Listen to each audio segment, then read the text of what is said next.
Hey, everybody. Happy Tuesday. Hope you're doing well. Um, I want to talk to you today if you've ever felt like you're reaching for chocolate, chips, cookies, even though you're not hungry. In fact, we touched on this last week, and a few people commented that that is them. And they asked me to speak more to addictive behaviors. Last week, we were talking more about cravings. And I want to share that you're not alone. As I said, other people commented that resonated with them, that addictive behavior, and I will share my own personal story with you. Some time ago, occasionally I would find myself in the middle of the afternoon around 1:30, 2 o'clock, eating out of the peanut butter jar. I wasn't hungry. I had had lunch maybe an hour ago. Probably eating a third cup, half a cup of peanut butter, like another 500, 600 calories. And I'll share a little later how I got past that.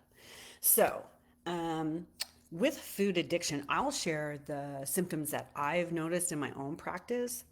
Um, you continue to eat the cookies, the chocolate, even though you know the consequences. It's not good for you. You want to stop yourself and you cannot.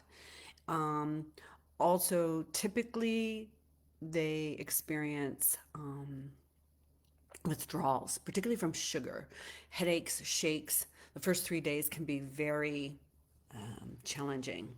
There are other symptoms or behaviors that indicate that you have a food addiction, and I will attach the PN blog and they go into more details about other ones. I'm just sharing the ones I see most often. The other thing that we need to understand is that this behavior of overeating, overindulging, even though you want to stop, can happen due to hormones or emotional triggers. Emotional triggers like stress, boredom, um, hormones, including a lack of sleep or stress. So, stress, cortisol goes up, sends us to the cupboard, typically for sugary stuff. When you're sleep deprived, it affects your ghrelin and leptin hormones, which are your hungry hormones, feeling full hormones. The receptors get dulled, and then that sends us to the cupboard again, usually for sweets, and we don't feel full. It can also be caused by a habit. You can form a habit where you just want it and you continue to overindulge in those foods. Sometimes I hear people say, or clients will come and say, I don't have willpower. But the thing you need to understand, it isn't willpower, it's a behavioral loop. And there's a very good book. If this resonates with you, you might want to pick up the book, Charles Duhigg's book, The Power of Habit.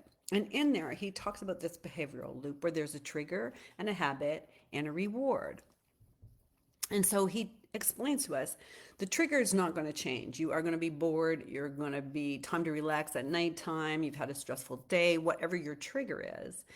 And then there's this habit, the cookies, the cakes, the chips. And there is a reward to that. I think I spoke last week where the body knows if you are high stress and you eat that sugar, high carb, it does bring cortisol down. It's a comfort. And at some level, it's reasonable for your brain to do that to cope, to feel better. And usually we head to the cupboards for those things because they make us feel good. So, Charles explains the trigger's not going to change. That reward feeling is so overpowering. You are going to go there. It's not about willpower, it's about having a strategy.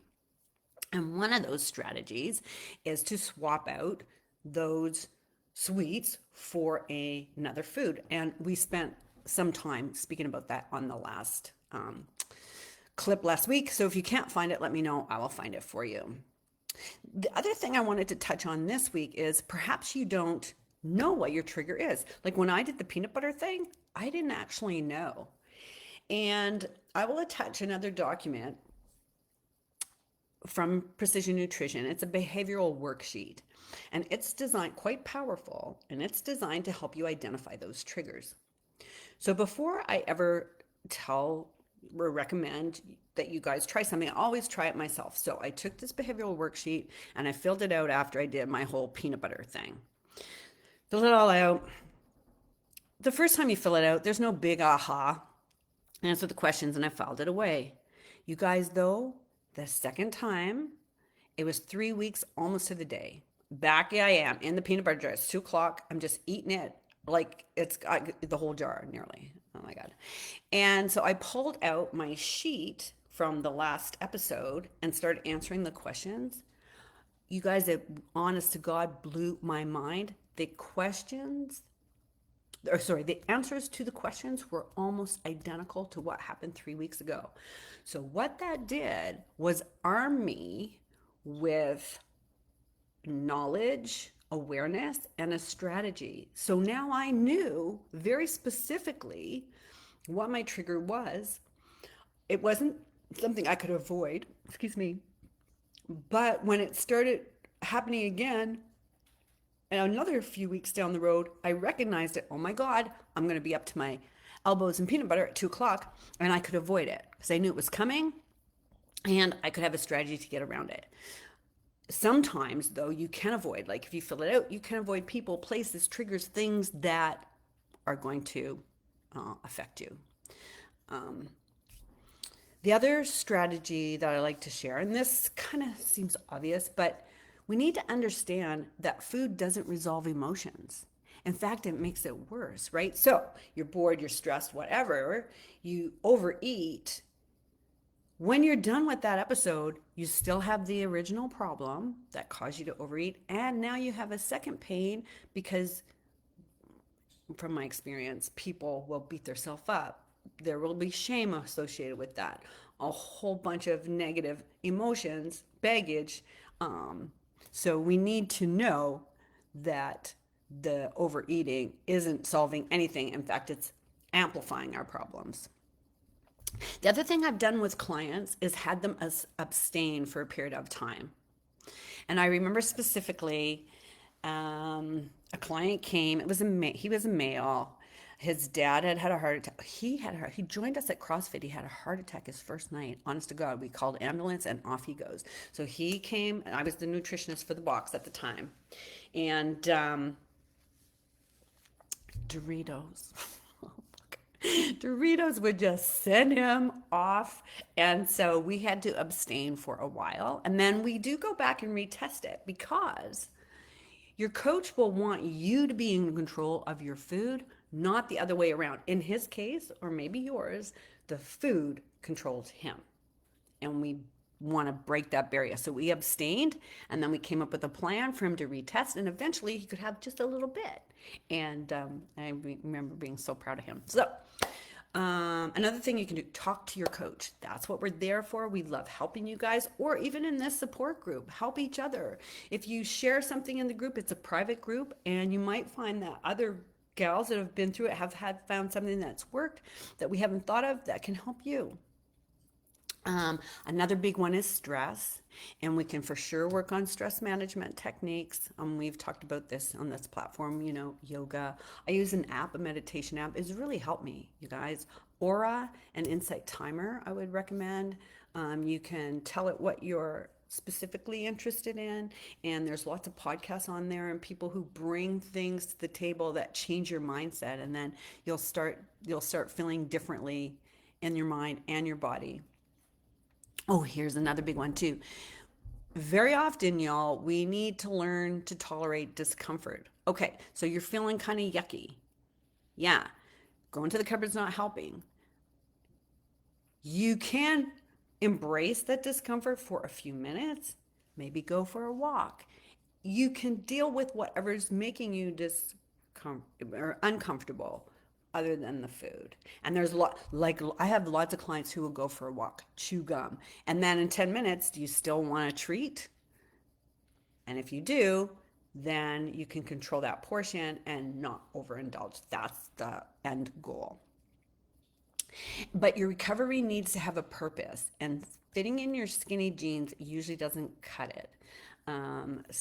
A lot of people come and they want to keep up with their grandkids. Like my client who had the heart attack, he followed protocol to a T. He lost a ton of body fat. He looked fantastic. I was so proud of this person. Um, what you can do is take the waist measurement. A female should have a waist of 34 or below. If your waist is more than 34 inches, it's an indication that you have insulin resistance. Over time, the insulin resistance can lead to diabetes. If your waist is more than 34, that would be a really good internal flag for you to change behaviors, or you will end up sick down the road. So I just wanted to share that food addiction is not about willpower, as we sometimes think. It's about awareness and then coping strategies. And I've kind of talked at a very high level. Everyone is different. It's not a cookie cutter approach. But I will attach the addiction blog, the Precision Nutrition Food Addiction blog. It goes into more detail, so you can use that. I will attach the behavior worksheet. So if you want to delve into your triggers a little bit more, that will help you. And like I said, your coach is always there. If you have questions, post them in the comments, tag me so I don't miss them. And I went on a little bit longer than I usually do. I hope you guys have a great week. Merry Christmas, and I'll see you next.